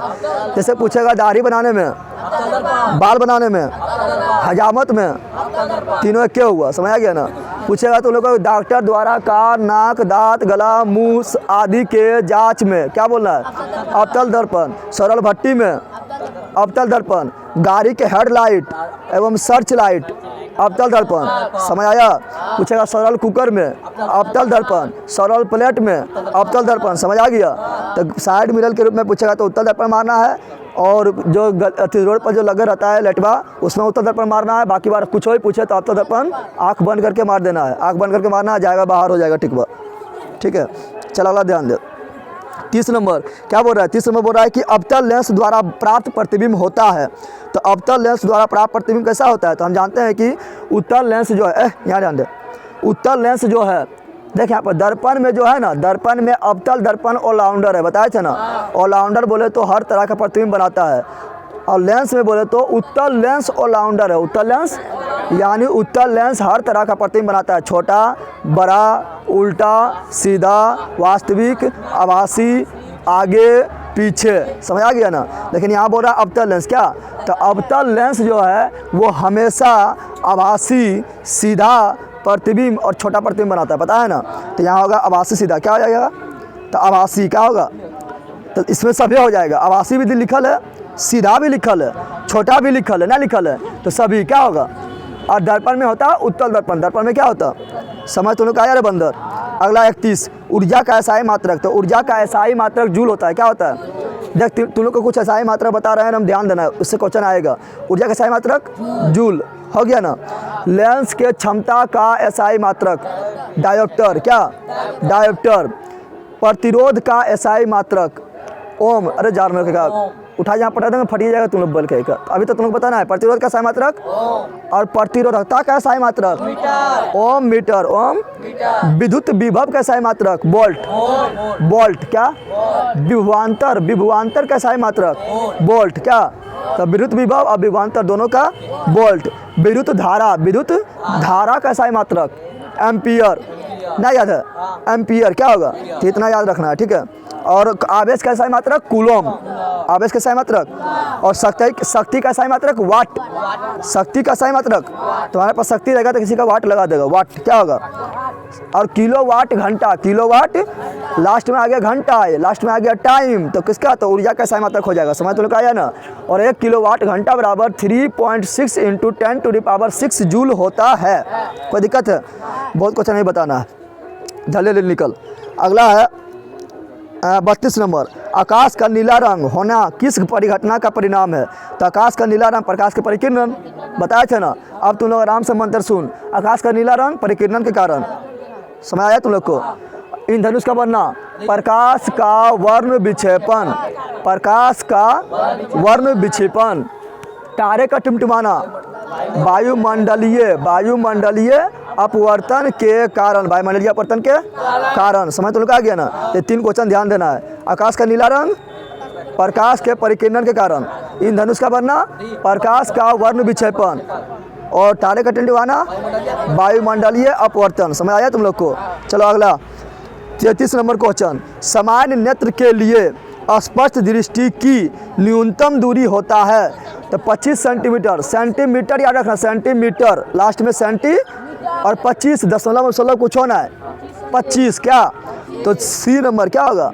आप पूछेगा दूर बिंदु अनंत, दूर बिंदु अनंत, देखते चलो जहाँ तो देखना, देख कल रास्ते में कुछ आए ना, समझ तुम लोग आ गया ना। आसमान देख रहा है, तारा दिख रहा है, दिख रहा है, कितना दूर देख लिया, अनंत क्या हो गया, अनंत। अगला क्वेश्चन, किसी उत्तल लेंस का फोकसांतर 50 सेंटीमीटर है, तो उसका क्षमता होगा, उसका क्षमता, तुम लोग पहले ध्यान दे, अरे बंदा तुम लोग को ध्यान दे। उत्तल लेंस का फोकस दूरी इस साइड होता है, पता है ना। तो उत्तल लेंस का फोकस दूरी क्या होता है, प्लस में, क्या होता है, जब फोकस दूरी प्लस में तो क्षमता भी प्लस में, पता है ना। अवतल लेंस का फोकस दूरी इधर होता है, पता है ना। तो अवतल लेंस का फोकस दूरी ऋणात्मक क्या होता है, ऋणात्मक बोले तो माइनस में होता है, माइनस में होता है, तो क्षमता भी क्या होगा, माइनस में, क्या होगा, माइनस में, पता है ना। क्षमता बराबर होता है P बराबर 1/F, 1/F होता है, पता है ना। तो यहाँ हो जाएगा क्या, तो यहाँ बोल रहा है कि उत्तल लेंस है, क्या है, तो सिंपल दिमाग, जब उत्तल लेंस है तो फोकस दूरी प्लस में होगा, फोकस दूरी प्लस होगा तो क्षमता भी प्लस होगा, क्षमता भी क्या होगा, प्लस होगा। तो प्लस वाला पहले खोल ले, तो प्लस में 2 जगह है, एगो ए है, एगो डी है, एगो ए है, एगो डी है। फिर पढ़े हम P बराबर 1/F, P बराबर 1/f। अब बताया था कि जब f सेंटीमीटर में हो तो ऊपर लिखते हैं 100, क्या लिखते हैं, तो ऊपर लिख देंगे 100, क्या लिख देंगे, आने हम 50, काट दे कितना 2, और डायोप्टर, क्योंकि क्षमता का ऐसा ही मात्रा डायोप्टर होता है। अब प्लस की माइनस, तो उत्तर लेंस है इसलिए प्लस, उत्तर लेंस है इसलिए प्लस। समझ तुम लोग आया, तुम लोग को डायरेक्ट लिख देगा किसी लेंस का क्षमता प्लस 5 डायोप्टर है तो कौन लेंस है, तो प्लस है तो उत्तर लेंस, माइनस है तो अवतल लेंस। अगला क्वेश्चन बोल रहा है एक प्रिज्म कितने सतहों से घिरा रहता है, 5 गो, उठा जहाँ पटक देंगे ना। एक प्रिज्म में 5 सतह होता है, कितना सतह होता है, एक प्रिज्म 5 सतह का घिरा होता है, कितना होता है, 5 सतह से घिरा रहता है, याद रखना, ठीक है ना। और प्रिज्म के द्वारा क्या होता है, तो प्रकाश का वर्ण विक्षेपण, पता है ना, तुम लोग को पूछेगा 2 नंबर में आएगा, 2 नंबर में आएगा, प्रकाश का वर्ण विक्षेपण किसे कहते हैं, तो क्या बोलना है, जब श्वेत प्रकाश प्रिज्म से होकर गुजरती है तो वो 7 रंगों में बट जाती है। प्रकाश के इसी घटना को वर्ण विक्षेपण कहा जाता है। वो 7 रंग क्या है, तो नीचे से बै जा नी हा पी ना ला, समझ आया तुम लोग को, यानी बैंगनी, जामुनी, नीला, हरा, पीला, नारंगी, लाल, समझ आया तुम लोग को। चलो अगला क्वेश्चन, और जिस पट्टी पर 7 रंग प्राप्त हुआ उसे बोलते हैं वर्ण पट्ट या स्पेक्ट्रम, क्या बोलते हैं। चलो अगला क्वेश्चन, अगला है अभिनेत्र लेंस की फोकस दूरी में परिवर्तित किया जाता है। बोरा जो लेंस में, तो अखियाँ जो लेंस है ना, उसका फोकस दूरी बढ़ाना है या घटाना है, कौन बढ़ाता है घटाता है, तो जो उसको पकड़ के रखता है, पकड़ के कौन रखता है, सीरियरी मांसपेशियाँ, कौन रखता है पकड़ के, सीरियरी मांसपेशियाँ, तो इसका आंसर होगा सीरियरी। और हम लोग का जो प्रतिबिंब बनता है आँख में कहाँ बनता है, रेटिना पर, कहाँ बनता है, रेटिना को ही बोलते हैं दृष्टि पटल, क्या बोलते हैं, दृष्टि पटल बोलते हैं, क्या बोलते हैं। और कैसा प्रतिबिंब बनता है, वास्तविक छोटा उल्टा, वास्तविक छोटा उल्टा बनता है, पता है ना। हम लोग का जो आँख का जो रंग है वो किस पर डिपेंड करता है, तो परितारिका पर, परितारिका पर करता है। परितारिका को इंग्लिश में बोलते हैं आइरिस, क्या बोलते हैं, समझ आ गया तुम लोग को। इस वजह से आँख के रंग नीला है, किसके कारण, परितारिका कारण, हम समझ आ गया। अगला, प्रकाश के अपवर्तन का कितना नियम है, प्रकाश के परावर्तन बोले या अपवर्तन बोले, दोनों का 2 नियम, दोनों का। अब तुम लोग का क्वेश्चन आना है वो फिक्स है, प्रकाश के परावर्तन का 2 नियम, 2 नंबर में आएगा प्रकाश के परावर्तन का कितना नियम है, नियम को लिखे, या प्रकाश के अपवर्तन का कितना नियम है, नियम को लिखे, तो नहीं लिख पाएगा बंदर। तो प्रकाश के अपवर्तन का भी 2 नियम, प्रकाश के परावर्तन का भी 2 नियम, ठीक है ना। अगला 38 नंबर, फोटोग्राफी कैमरा का अभिदृश्यक होता है, तो फोटोग्राफी कैमरा में उत्तल लेंस होता है, कौन लेंस होता है, क्योंकि फोटोग्राफी कैमरा भी जो है हम लोग का आँखें की तरह काम करता है ना, तो फोटोग्राफी कैमरा में उत्तल लेंस होता है, कौन लेंस होता है। अगला क्वेश्चन 39, बोला यदि एक किरण अवतल दर्पण पर, अवतल दर्पण लंबवत बोले तो 90 डिग्री पर आपतित हो तो परावर्तन के बाद किरण किस बिंदु से गुजरेगा, किस बिंदु से, तो बोल रहा है कि यदि एक किरण अवतल दर्पण पर लंबवत आपतित हो तो परावर्तन के बाद किस बिंदु से गुजरेगी, परावर्तन के बाद किस बिंदु से गुजरेगी। तो हम जानते हैं कि किरण, यहाँ ध्यान दे, लंबवत आपतित हुआ ना, लंबवत आपतित हो,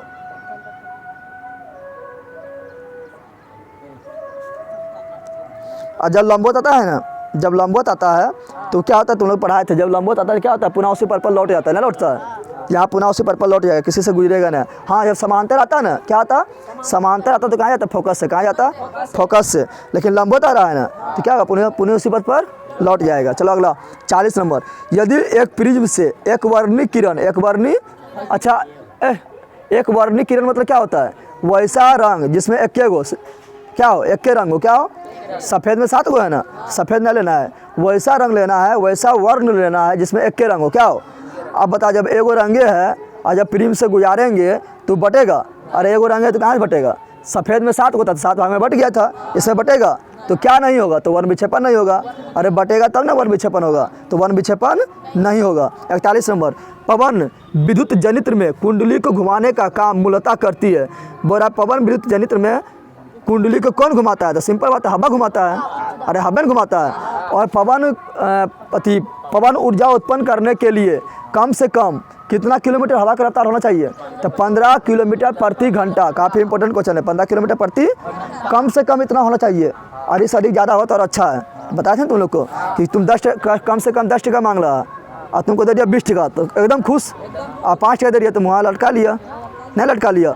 चलो अगला क्वेश्चन देख, क्वेश्चन नंबर क्या 42। कांच की अवतल लेंस की वायु में शक्ति होती है, तो बोल रहा अवतल लेंस, तो अभी तो बताए थे कि अवतल लेंस का फोकस दूरी किधर होता है, इधर होता है, इधर होता है ना, यानी इधर होता है तो इसको बोलते हैं माइनस, क्या बोलते हैं माइनस यानी ऋणात्मक, क्या होता है। और उत्तल लेंस का पूछता है तो धनात्मक, उधर होता है, किधर होता है उधर, समझ तो लोग आ गया। चलो अगला क्वेश्चन, क्वेश्चन नंबर 43। निम्नलिखित में तुम लोग को एक चीज़ याद रखना कि हम उत्तल लेंस को अभिसारी लेंस कहते हैं क्योंकि वो किरणों के बिंदु पर मिलाती है, और अवतल लेंस को अपसारी लेंस कहते हैं क्योंकि वह किरणों को फैलाती है। अगला क्वेश्चन 43। निम्नांकित में कौन विद्युत का सुचालक है, तो सिंपल हो जाएगा ग्रेफाइट, क्या होगा ग्रेफाइट। हम तुम लोग को बताए थे कि ग्रेफाइट एकमात्र अधातु है, ग्रेफाइट एकमात्र अधातु है जो विद्युत का सुचालक होता है, विद्युत का सुचालक। और हीरा जो है सबसे कठोर धातु है, क्या है। और आयोडीन की कमी से हम लोग का शरीरवाम हो जाता है घेंगा लोग, क्या होता है। और सल्फर का परमाणु संख्या 16 होता है। 44 नंबर क्वेश्चन, वक्रता त्रिज्या 1 मीटर की अवतल दर्पण की फोकस दूरी क्या होगा, क्या बोल रहा है वक्रता त्रिज्या 1 मीटर, क्या बोल रहा है। अब ध्यान दे 1 मीटर क्या बोल रहा है, 1 मीटर बराबर कितना 100 सेंटीमीटर हो गया ना। तो वक्रता त्रिज्या यानी आर, वक्रता त्रिज्या यानी आर, तो आर है 100 सेंटीमीटर, तो फोकस दूरी कितना होगा इसका आधा ना होगा। ए बराबर r/2, ए बराबर r/, यानी 100/2 यानी कितना 50 सेंटीमीटर। समझ तुम लोग आया, क्या होगा 50, क्या होगा मीटर ना रहेगा सेंटीमीटर। अगला क्वेश्चन, क्वेश्चन नंबर 45। सघन माध्यम से विरल माध्यम में जाती है, देखिए यहाँ सघन से जा रहा है विरल, सघन से कहाँ जा रहा है, तो सघन से जब विरल में जाएगा तो क्या हो गया, तो भागेगा, विलंब से दूर भागेगा, ना जाएगा। तो लोग मरकटवा जैसे निकलता है गामा में जैसे हलता है, सक्रिया लाड़िया कट मारता है दूर, नहीं मारता है ना। तो वही सघन माध्यम यानी मरकटवा, अब विरल माध्यम यानी गामा, तो सघन से चल गए कहाँ गामा में, तो क्या होगा, तो लालिया काट मार के दूर, समझ आ गया तुम लोग को, तो दूर। लेकिन बोलेगा विरल माध्यम से सघन में घुसेंगे तो क्या होगा, सट के चलना पड़ेगा, यानी अविलंब में सट जाएंगे, अविलंब की ओर जाएंगे, अविलंब की ओर जाएंगे। समझ आया तुम लोग को। अगला 46 नंबर, विद्युत धारा उत्पन्न करने की युक्ति को कहते हैं। तो हम लोग जानते हैं कि तुम लोग को खाली आंसर हम नहीं बता रहे, जितना जो हम समझा रहे हैं ना, बारी जो समझा रहे हैं, सबका डिस्कशन जो करवा रहे हैं काफ़ी अच्छी तरह से, वो काफ़ी काम तुम लोग करेगा। एक क्वेश्चन का इसमें आंसर ना है, इसमें तुम लोग को हम अगर 80 को करवाएंगे तो 80 × 6 कितना हो गया 400। समझो तुम लोग को 400 क्वेश्चन बता रही है, नहीं बताए रहे, हर क्वेश्चन में तुम लोग को कुछ बता रहे हैं, और साथ में 2 नंबरिया भी बता लेते हैं, नहीं बताते हैं बंदर बोलना। तो चल अगला देख, विद्युत धारा उत्पन्न करने की युक्ति को जनित्र कहते हैं, क्या कहते हैं जनित्र, क्या कहते हैं। तो पूछेगा विद्युत धारा उत्पन्न करने की युक्ति को क्या कहते हैं, जनित्र, क्या कहते हैं जनित्र कहते हैं। समझ तुम लोग आ गया। पूछेगा बता कि विद्युत धारा को कौन मापता है, तो बोलना है एमीटर। विद्युत धारा को कौन मापता है, एमीटर कौन मापता है। और विद्युत धारा का सही मतलब क्या होता है, एम्पियर, क्या होता है एम्पियर होता है, समझ आ गया ना। और विभवांतर को मापता है वोल्ट मीटर, कौन मापता है वोल्ट मीटर। और एमीटर को तरिया में जोड़ते हैं श्रेणी क्रम में, पता है ना। अब वोल्ट मीटर को तरिया में जोड़ते हैं समांतर क्रम में, पता है ना, इतना पता होना चाहिए तुम लोग को, ठीक है ना। और विद्युत मोटर जो है फ्लेमिंग के बायां हस्त नियम पर काम करता है, पता है ना। और विद्युत जनरेटरबा जो होता है फ्लेमिंग के दायां हस्त नियम पर काम करता है। मोटरबा स्टार्ट करना है तो फटाफट से टिप दे तो बायां हाथ से भी काम चल जाएगा। जनरेटरबा स्टार्ट करना है तो दम लगा के हैया करेंगे, दम लगा के हैया, तो क्या इससे ताकत मिलेगा, ताकत हमें कोई इसी से मिलेगा, तब होगा दायां हाथ, जनरेटर दायां हाथ। अगला 47 नंबर, ऊर्जा का पारंपरिक स्रोत है। पारंपरिक मतलब समझ रहा है तुम लोग, पारंपरिक मतलब समझ रहा है तुम लोग। पारंपरिक मतलब अनवीकरणीय, नहीं बताए थे। पारंपरिक बोले या परंपरागत बोले या अनवीकरणीय बोले, तीनों सेम है, समझ आ गया ना। तो कोयला क्या जाएगा, कोयला मेरा अनवीकरणीय है, अनवीकरणीय बोले तो परंपरागत, ध्यान दे यहाँ वर्ड पर, परंपरा या पारंपरिक, समझ तुम लोग आ गया। यही बोलता नवीकरणीय, क्या बोलता नवीकरणीय बोले या गैर परंपरागत बोले या गैर पारंपरिक बोले तो हो जाएगा नवीकरणीय, क्या हो जाएगा। तो पवन ऊर्जा, सौर ऊर्जा और बायोगैस, ये क्या है मेरा नवीकरणीय, यानी गैर परंपरागत, गैर परंपरा, तो गैर लगा रहेगा तो नवीकरणीय, और गैर नहीं लगा रहेगा तो नवीकरणीय। समझ तुम लोग आया। कोयला, पेट्रोलियम, प्राकृतिक गैस, ये सब अनवीकरणीय है, यानी गैर परंपरागत, परंपरागत। अगला क्वेश्चन 48 नंबर, कांच की एक समांतर पट्टिका पर श्वेत किरण तिरछी आपतित होती है। निम्नांकित में कौन प्रथम अपवर्तन के साथ घटित होता है। बोल रहा है क्या?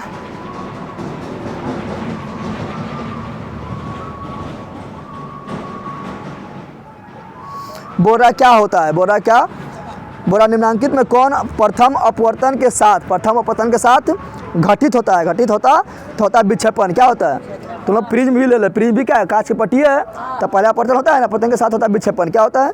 विक्षेपण, याद रखना, ठीक है ना। 49 नंबर, हमारे घरों में जो विद्युत आपूर्ति की जाती है, हम लोग का घर में जो आता है ना, करंट आता है ना, विद्युत आपूर्ति जो आता है वो क्या होता है AC। है पगली, यहाँ इधर जरा जहाँ उठा फेंक दी बाहर चल जाइए कैमरा कहीं पर। आप यहाँ को थी ना, कौन सी तुम लोग को बोल रहे हैं तुम लोग क्या कि हम लोग का जो घर में जो आता है करंट होता है AC। क्या होता है? और AC का हिंदिया नामा है प्रत्यावर्ती धारा। क्या है? प्रत्यावर्ती धारा। समझ तुम लोग आ गया। और जो बैटरिया में होता है जो धारा, उसको बोलते हैं DC। क्या बोलते हैं? और DC को हिंदी में बोलते हैं डिस्ट। क्या बोलते हैं? डिस्ट। क्या बोलते हैं? डिस्ट। समझ आ गया। तो हम लोग का घर में आएगा प्रत्यावर्ती धारा। क्या आएगा? अब प्रत्यावर्ती धारा दो जगह लिखा एगो C में एगो D में। तो हम लोग को जो धारा होता है 220 वोल्ट। क्या होता है? 220 वोल्ट का होता है। कितना होता है? तो C नंबर सही होगा, 220 वोल्ट का प्रत्यावर्ती धारा। समझ तुम लोग आया रे बंदर। और पूछा कितना हर्ट्ज होता है, कितना आवृत्ति होता है? 50 हर्ट्ज। याद रखना, 220 वोल्ट और 50 हर्ट्ज। समझ तुम लोग आया। अगला, जस्ता की परमाणु संख्या 30 होता है। क्या होता है? 30, जिसको बोलते हैं जिंक। क्या बोलते हैं? Zn। क्या बोलते हैं? Zn। और जिंक का तो तुम लोग को बताए थे अयस्क का नाम केलेमाइन। बताए थे तुम लोग को। जिंक ब्लेंड, जिंकाइट और केलेमाइन, ये तीनों जस्ता का अयस्क है, जिसमें केलेमाइन इंपॉर्टेंट है। पूछेगा केलेमाइन किसका अयस्क है? क्या बोलना है? जिंक का। किसका?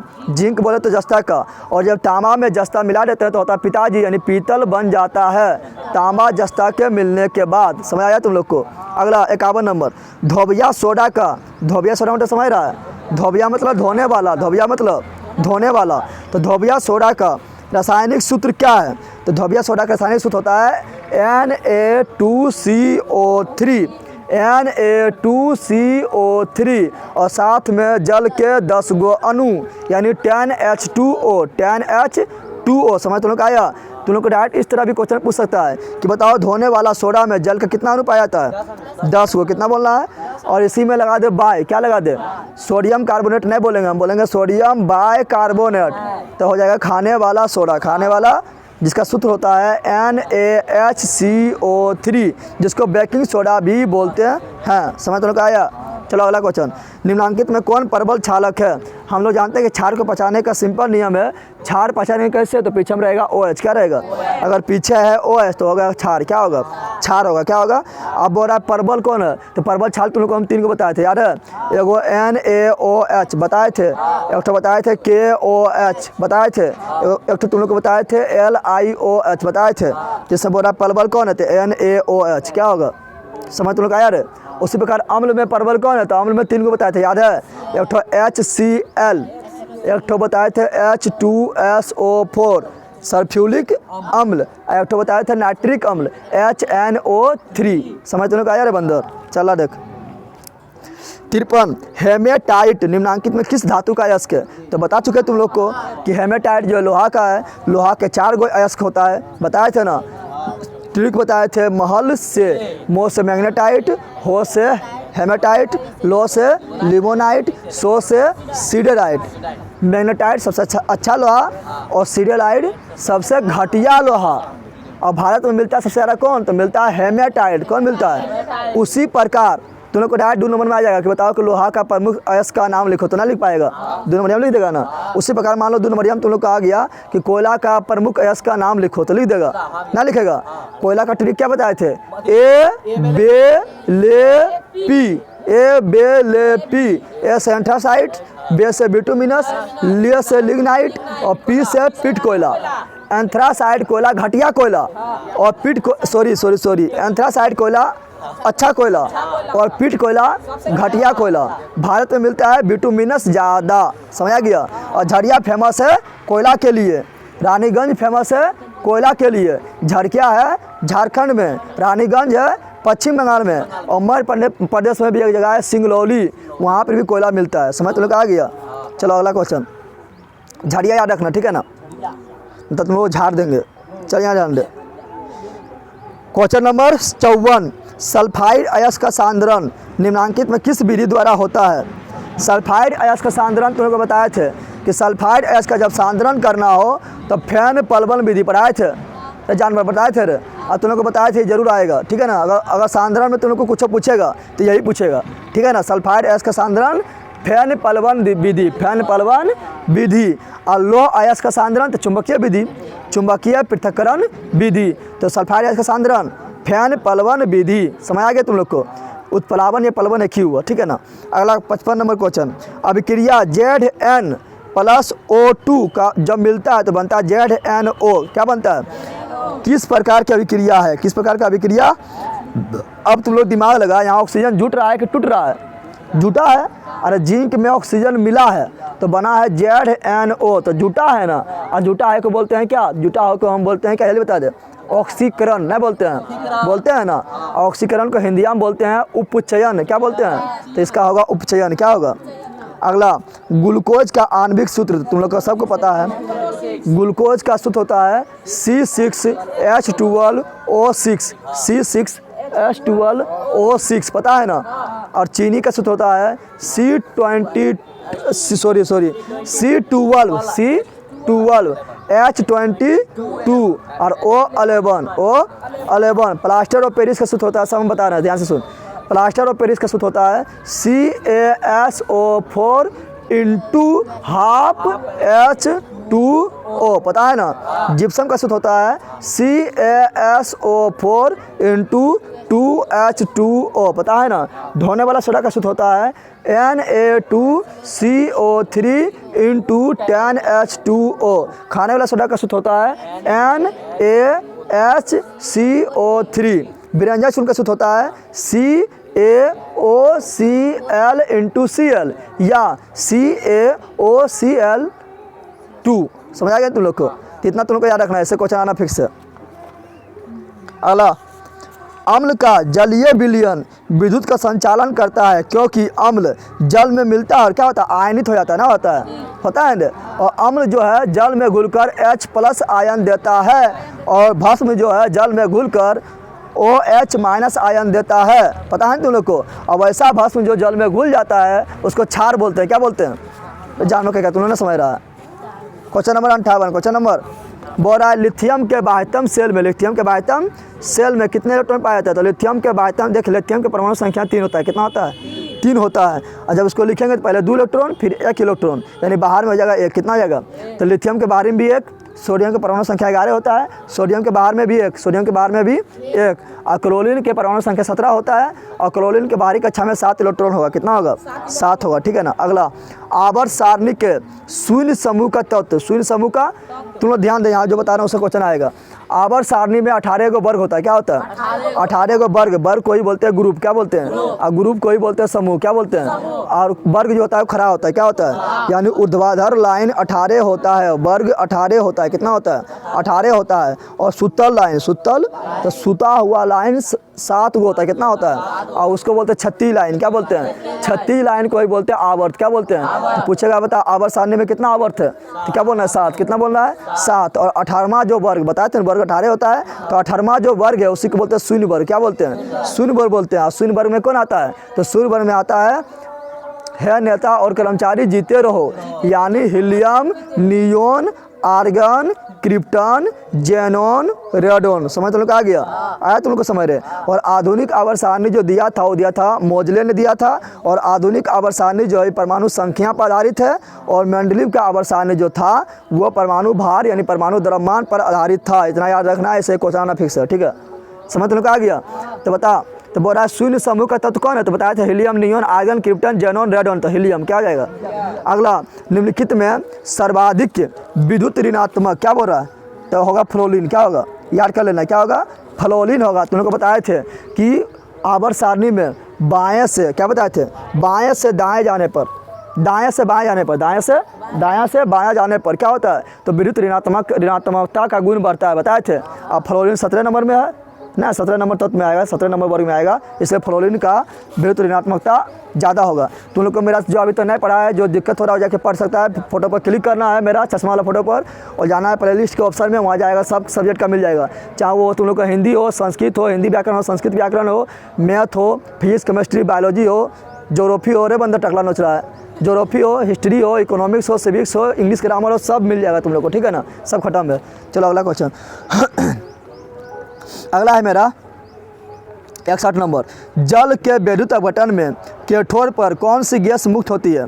तो जल को जब तोड़ें तो उसमें होता है, जल में होता है H2O। क्या होता है? H मतलब हाइड्रोजन गैस, O मतलब ऑक्सीजन गैस, O मतलब, और कैथोड जो होता है माइनस, पता है ना? कैथोड क्या होता है? ऋणात्मक यानी माइनस। क्या होता है? और एनोड जो होता है वो क्या होता है? धनात्मक। क्या होता है? धनात्मक। तो बता, कैथोड पर यानी माइनस वाला पर कौन दौड़ेगा? प्लस वाला दौड़ेगा। अब प्लस कौन होता है? प्लस होता है हाइड्रोजन। कौन होता है? ऑक्सीजन होता है माइनस। ऑक्सीजन क्या होता है? तो हाइड्रोजन दौड़ेगा कैथोड पर, किस पर दौड़ेगा? ऑक्सीजन दौड़ेगा एनोड पर यानी प्लस वाला पर। समझ तुम लोग आ गया? चलो अगला क्वेश्चन। अगला है हमारा शरीर का पीएच मान कितना होता है? तो 7 से 7.8, 7 से 7 पॉइंट, क्योंकि हम लोग का शरीर में क्या है? तो ब्लडवा भरल है और पनिया भरल है ना है, तो पानी का पीएच मान 7 और ब्लड का पीएच मान 7.4, तो 7 और 7.8 के बीच में ना आ गया, तो याद रखना, ठीक है ना। चलो अगला। अच्छा पूछेगा हम लोग का शरीर में पानी की मात्रा कितना होता है? 65%, पता है ना। चलो अगला। निम्नांकित यौगिक में कौन अम्ल है? तो हम जानते हैं कि धातु का ऑक्साइड भस्म होता है यानी क्षारीय होता है। क्या होता है? और ओ से अधातु, ओ से अम्ल, ओ से अधातु, ओ से अम्ल। तो अधातु का ऑक्साइड अम्लीय होता है और धातु का ऑक्साइड क्या होता है? क्षारीय होता है। समझ तुम लोग आ गया ना। तो यहाँ पूछ रहा है अम्ल, क्या पूछ रहा है? तो देख ले यहाँ पर धातु ऑक्साइड कौन है? तो धातु ऑक्साइड कौन है? देख ले कौन होना है। तो यहाँ ध्यान दे, लास्ट में डी नंबर, क्या देख, तो डी नंबर H2SO4 सल्फ्यूरिक अम्ल ना है, तो डी नंबर होगा। क्या होगा?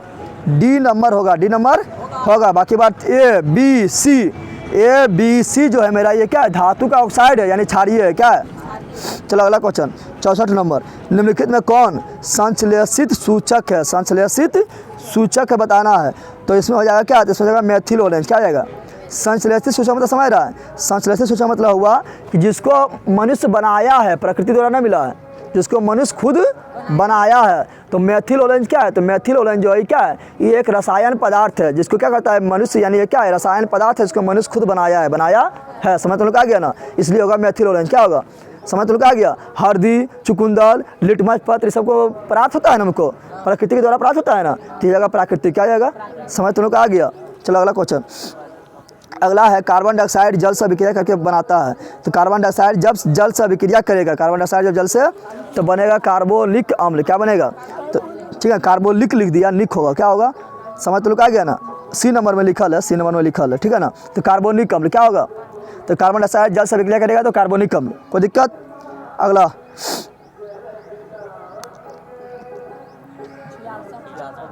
कॉपर पायराइड्स का रासायनिक संगठन क्या है? तो हम जानते हैं कॉपर पायराइड्स जो है, ये कॉपर बोले तो तांबा का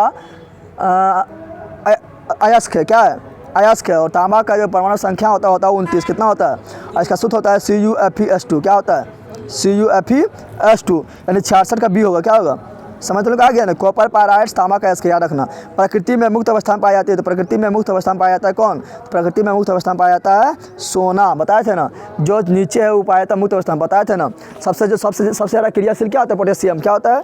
पढ़ाए थे ना। और निचुआम जो होता है वो क्या होता है? सबसे कम क्रियाशील। तो सोना जो है मुक्त अवस्था में पाया जाता है। समझ याद रखना, ठीक है ना। यानी सोना में जंग नहीं लगता है, ठीक है। इसलिए सब सोना वाला नाक वाला पहनता है ना। चलिए यहाँ ध्यान दे।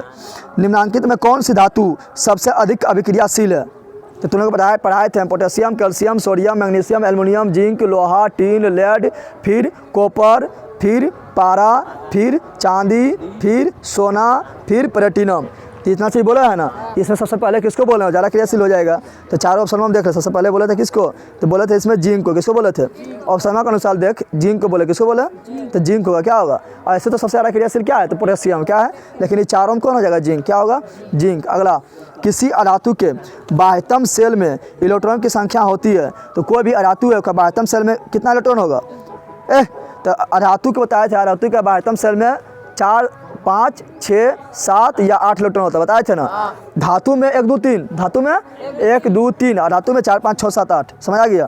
तो यहाँ हो जाएगा क्या? तो यहाँ पर 4 से कहाँ स्टार्ट है? B number. क्या है? बी नंबर मार देना। 8 नहीं दिले है तो चलो 7 तक दिले है ना। कोई दिक्कत है रे? चलो अगला 70 नंबर, पीतल निम्नांकित में किसका मिश्र धातु है? बताए थे पिताजी, क्या बताए थे?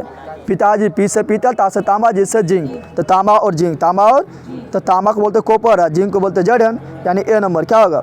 निम्नलिखित में कौन समावयवी है? समावयवी है, समावयवी इसको बोलते हैं जिसका अनुसूत्र समान हो। अनुसूत्र क्या हो? अनुसूत्र समान हो परंतु उसका संरचना सूत्र भिन्न भिन्न हो, उसके समावयवी कहते हैं। और इस घटना को समावयवता कहलाता है। 2 नंबर में आ जाएगा कि समावयवी किसे कहते हैं? तो क्या बोलना है? वैसा सूत्र जिसका अनुसूत्र समान हो परंतु संरचना सूत्र भिन्न भिन्न हो, इससे समावयवी कहते हैं और इस घटना को समावयवता कहते हैं। तो इसमें देखना है, तुम लोग को पढ़ाए थे हम किसमें? ये पढ़ाए थे तुम लोग को हम कार्बन तथा उसका यौगिक में पढ़ाए थे लास्ट में, ठीक है ना? जाकर वाला देख लेना, काफ़ी अच्छा समझ आ जाएगा, ठीक है ना? तो कौन इसमें होगा? तो मेथिल अल्कोहल, और यहाँ लिखा है डाइमेथिल अल्कोहल। उसके बाद यहाँ एथिल अल्कोहल, यहाँ है डाइमेथिल ईथर। तो इसमें होगा सी नंबर, क्या होगा? अब कैसे होगा तो बताएंगे तो काफ़ी देर हो जाएगा, ठीक है ना? कैसे होगा बताएंगे तो काफ़ी देर हो जाएगा, इसलिए कैसे होगा तो देखिए यहाँ पर थोड़ा देख ले। यहाँ हम लिखते हैं क्या? ए बंदर यहाँ ध्यान दे, CH3CH2OH। ये क्या हो गया? ये मेरा हो गया क्या? तो ये मेरा हो गया एथाइल अल्कोहल। क्या हुआ? Ethyl alcohol. समझ गया ना? इसको हम शॉर्ट में लिखेंगे तो ऐसे लिखेंगे C2H5OH, C 2 गो, H 3 2 5 गो और OH को OH। तो एथाइल अल्कोहल क्या है? अब इसको हम ऐसे भी लिख सकते हैं, कैसे लिख सकते हैं? तो ऐसे CH2, ठीक है ना? और नहीं सॉरी, CH3, फिर यहाँ पर O, फिर CH3। तुम लोग को बताए थे जब पढ़ा रहे थे तुम लोग क्या कार्बन तथा उसका यौगिक पढ़ा रहे थे, तो बताए थे बीचा में अगर खाली ऑक्सीजन आ जाए तो बोलते हैं ईथर। क्या बोलते हैं? तो ये हो गया क्या? ये मेरा हो गया इधर भी एगो मेथिल, एगो इधर भी मेथिल, तो डाइमेथिल ईथर, डाइमेथिल ईथर हो गया। समझ तुम लोग को बताए थे ना? और देख इसका भी सूत्र लिखेंगे तो वही होगा। के गो C? 2 गो। के गो हाइड्रोजन? 6 गो ना? 6 गो है। तो यहाँ पर भी देख हाइड्रोजन 5 गो और एक 6 गो ना? तो यहाँ भी 6 गो हो गया। ऑक्सीजन के गो? एगो। तो देख यहाँ पे इसको भी अगर लिखेंगे तो कितना होगा? C2 5 गो हाइड्रोजन, एगो हाइड्रोजन, के गो हाइड्रोजन? 6 गो ऑक्सीजन दोनों अनुसूत्र समान हो गया, लेकिन दोनों अलग अलग है ना। ये मेरा अल्कोहल है और ये मेरा क्या है? ये मेरा ईथर है। इसी को बोलते हैं समावयवी। क्या बोलते हैं? तो अनुसूत्र समान हो, संरचना सूत्र अलग अलग हो, उसे समावयवी बोलते हैं। चलो अगला क्वेश्चन। अगला क्वेश्चन है मेरा कितना? बोल रहा है CH3OC2H5 का IUPAC नाम क्या होगा? IUPAC नाम क्या होगा? क्या होगा? तो तुम लोग को इसमें बताए थे कि इसमें जब लिखते हैं तो बीच में है O। क्या है? O को बोलते हैं ईथर। क्या बोलते हैं? और ईथर का जब भी IUPAC नाम लिखना होता है तो उसमें जोड़ते हैं ऑक्सी। क्या जोड़ते हैं? तुम लोग को पढ़ाए थे, याद आ रहा है? याद आ रहा है तुम लोग को? जोड़ते हैं ऑक्सी। क्या जोड़ते हैं? अब ऑक्सी किस में जोड़ना है? ऑक्सी किस में जोड़ना है? तो जो छोटका है उसमें जोड़ना है ऑक्सी। क्या जोड़ना है? तो किसमें सबसे कम कार्बन है? तो देख ले, और देख यहाँ पर लिखल है CH3O और फिर लिखल है C2H5। वो मतलब ईथर, वो मतलब, और ईथर जब भी रहेगा तो उसका IUPAC नाम लिखना है तो जोड़ते हैं ऑक्सी। क्या जोड़ते हैं? ऑक्सी जोड़ते हैं किस में? तो ऑक्सी जोड़ते हैं हम किस में? जिसमें कम कार्बन है। कम कार्बन इसी में है ना? इसमें 2 गो, इसमें 1 गो है, तो एक कार्बन को बोलते हैं मेथ। क्या बोलते हैं? तो हो जाएगा मेथेनॉक्सी। क्या हो जाएगा? मेथेनॉक्सी। या 2 कार्बन को बोलते हैं एथ। क्या बोलते हैं? समझ आ गया तुम लोग को? तो हो जाएगा मेथेनॉक्सी एथेन। क्या होगा? एथेन। समझ तुम लोग आया? ना समझ आ रहा है तो मेरा कार्बन तथा उसका यौगिक वाला जाके वीडियो देखो, केमिस्ट्री का PDF बना, उसमें मिल जाएगा, A to Z समझ आ जाएगा, कोई दिक्कत वहाँ पर नहीं होगा, ठीक है ना? चलो अगला क्वेश्चन 73 नंबर। लोहे की अभिक्रिया भाप से कराने पर, लोहे की अभिक्रिया भाप से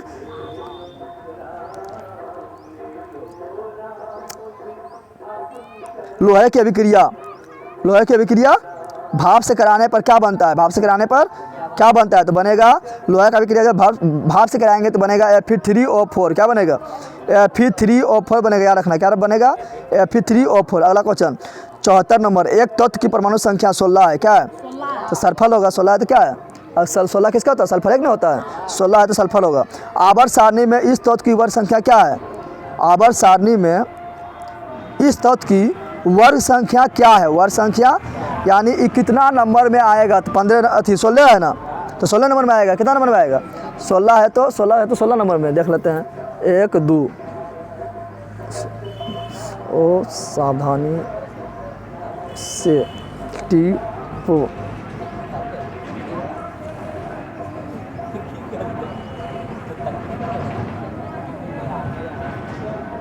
हाँ ठीक है, 16 नंबर में आएगा। कितना नंबर आएगा? और 16 नंबर में क्या आता है? 16 नंबर में आता है ओ सावधानी से टीपो। तो ऑक्सीजन और सावधानी से सल्फर। ठीक है, चलो अगला क्वेश्चन ऐसा तुम लोग को हम पढ़ा चुके हैं, तत्वों तथा उसका आवर्ती वर्गीकरण केमिस्ट्री का चैप्टर नंबर 5, उसमें जाके देखो सारा डाउट क्लियर हो जाएगा, ठीक है ना। चलो अगला क्वेश्चन, निम्नलिखित में कौन सी धातु तनु सल्फ्यूरिक अम्ल के साथ अभिक्रिया नहीं करता है? तो हम जानते हैं कि तनु सल्फ्यूरिक अम्ल के साथ अभिक्रिया वो नहीं करेगा जो क्या होगा, जो कम क्रियाशील होगा। क्या होगा? जो कम क्रियाशील होगा। तो हम जानते हैं कि तांबा हो, पारा यानी Cu, तांबा, पारा यानी Hg, और चांदी यानी Ag, सोना यानी Au, और प्लेटिनम यानी Pt, ये सब जो है अम्ल से क्रिया नहीं करेगा, क्योंकि क्या होता है, हाइड्रोजन से नीचे होता है, क्रियाशीलता कम होता है, ठीक है। तो यहाँ होगा क्या, यहाँ होगा कॉपर। क्या होगा? अगला, एक मिश्र धातु में 90% कॉपर, 90% और 10% टीन है। क्या है? तो इस मिश्र धातु का नाम बताएं, इस मिश्र धातु का नाम बताएं। तो तुम लोग को बताए थे कि जब कॉपर और टीन मिलता है, क्या मिलता है, कॉपर और टीन मिलता है तो बनता है क्या, तो बनता है कांसा। बताए थे तुम लोग को, तुमने बताए थे कांसा किसका मिश्र धातु है, तो कॉपर और टीन यानी तांबा और टीन का मिश्र धातु है, बताए थे। और कॉपर को इंग्लिश में बोलते हैं ब्रोंज। क्या बोलते हैं? कॉपर को इंग्लिश में क्या बोलते हैं? ब्रोंज। क्या बोलते हैं? तो इसका आंसर होगा ब्रोंज। क्या होगा? अगला 77 नंबर, जिंक सोडियम हाइड्रोक्साइड के साथ प्रतिक्रिया कर बनाता है। तो बोल रहा है कि जिंक जो है, जिंक तो जानवर यहाँ ध्यान देगा, बोल रहा है जिंक जो है सोडियम हाइड्रोक्साइड, क्या बोल रहा है, कहाँ भाग गया, सोडियम हाइड्रोक्साइड यानी NaOH से अभिक्रिया करेगा तो क्या बनाएगा, तो ये दोनों हो जाएगा। जिंक सोडियम हाइड्रोक्साइड से अभिक्रिया करके क्या बनाता है, न बनाता है, नहीं पूछ रहा है, प्रतिक्रिया कर बनाता है, नहीं कौन गैस बनाता है, कौन गैस बनाता है, ये पूछ रहा है। क्या पूछ रहा है? कौन गैस बनाता है? तो यहाँ पे हाइड्रोजन गैस बनेगा। क्या बनेगा? Hydrogen gas. कौन गैस बनेगा? हाइड्रोजन गैस मुक्त होगा, याद रखना। कौन गैस? हाइड्रोजन गैस, ठीक है ना। और तुम लोग को याद रखना है क्या, एल्युमिनियम और जिंक जो होता है इसका ऑक्साइड क्या होता है, इसका ऑक्साइड ही होता है, उभयधर्मी होता है, पता है ना। उभयधर्मी बोले तो इसका मतलब ये धातु अति अम्ल और भस्म दोनों का गुण दिखाता है, ठीक है। चलो अगला क्वेश्चन, अगला 78, निम्नांकित में कौन सी धातु वायु में उच्च ताप पर गर्म किए करने पर ऑक्सीजन से संयोग नहीं करता है? कौन धातु है जिसको वायु में उच्च ताप पर गर्म भी करेंगे ना तो ऑक्सीजन से संयोग नहीं करेगा? तो हम बताए थे जो कम क्रियाशील हो, जो कम क्रियाशील, तो कम क्रियाशील कौन है, तो हाइड्रोजन से जो नीचे होता है क्या होता है, तो होता है क्या, तांबा होता है, पारा होता है, चांदी होता है, सोना होता है, प्लेटिनम होता है। इसमें जितना चीज़ बोलो उसमें कौन इसमें लिखा हुआ है, इसमें लिखा हुआ है चांदी, Ag ना लिखा हुआ है, तो C नंबर। क्या होगा? अगला 79 नंबर, अयस्क में उपस्थित अपद्रव्य कहलाता है। तो अयस्क में जो फालतू चीज़ उपस्थित है, जो फालतू चीज़ उपस्थित है उसे बोलते हैं गैंग। क्या बोलते हैं? तुम लोग को में गैंग में जो फालतू आदमी होता है तुम लोग के ग्रुप में, उसको बोलते हैं, उसको क्या है, वो अपद्रव्य है, क्या है, यानी गैंग है, क्या है, और तुम लोग का भी गैंग होता है। अगला क्वेश्चन 80, बोला निम्नांकित में किस गुण के कारण धातुओं के तार बनाए जाते हैं? धातुओं के तार बनाए तो धातु तार बनाते तन्यता के कारण, और पूछेगा चंद्राकार बनाते हैं तो आघात वर्धनता के कारण, पिटने पर क्या होता है, फैलता है। क्या होता है? और सबसे ज़्यादा तैन होता है, सबसे ज़्यादा तैन कौन होता है, तो सबसे ज़्यादा तैन होता है सोना। क्या होता है? सोना होता है, याद रखना, ठीक है ना। तो 80 क्वेश्चन तुम लोग को हम डिस्कशन करवाए थे, लेकिन समझ लो 80 + 400 हम समझा बता दिए ना। और कितना तुम लोग को 2 नंबर वाला भी बता दिए ना। चलो अब इसमें तुम लोग को हम बता देते हैं क्या, चलो 2 नंबर वाला बता देते हैं। क्या बता देते हैं? 2 नंबर वाला, कितना नंबर वाला बता देते हैं, चलिए यहाँ ध्यान दे, 2 नंबर वाला बता देते हैं। और 5 नंबर वाला जो रहेगा तुम लोग को, और 5 नंबर वाला जो तुम लोग को रहेगा ना, खुद करना है। क्या करना है, समझ लोग आ गया? 5 नंबर वाला क्या करना है, खुद, क्या करना है, खुद।